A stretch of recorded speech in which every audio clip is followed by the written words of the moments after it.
fariintayda maanta waxay ku socotaa gabdhaha Turkiga hadaad dhageysanayso hadaad isdhaafinayso iyo hadaad sheer gareynaysana run ahaantii waa mid kulley adiga ku anfacaysa weeya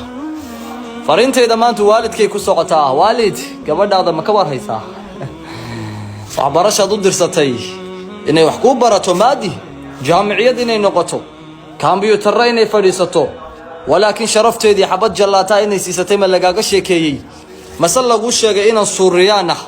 oo Suuriya ka yimid inuu Turkiga ka furtay meherad jallaatada gabdhaha quruxdooda lagaga iibsado jismigooda iyo jaaskooda lagu iibsaday lagu dhaafiyo laakiin gabdhaha Soomaaliyeed inta way ka wanaagsanayeen bari war waa ka damiradkaaye hadaad jallaata doonaysaana meherad jallaata anaga idii furanay idinku saasturaun yaa waxaan idin leeyahay والد waxaan idin leeyahay sidii ubadkiinu adduunyada u tacbi lahayn hadaad maal iyo xoolo iyo raganimo iyo fikir baad geliseen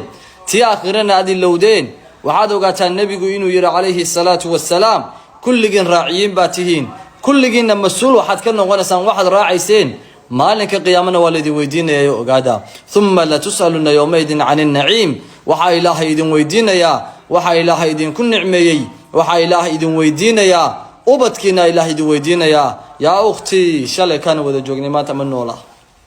maanta waa dunya barina waa aakhiro weeyaa hadii ridaha ilaahay raalli ahaanshaha ilaahay uu ka raalli noqonayay aad ku doorsatay xabad jallaata inaad adigu cunto subhanallah aday ku taala cadaabka ilaahay dad u adkeysanayso marxaba laakiin kula talinaya sida kuma wanaagsan haneekani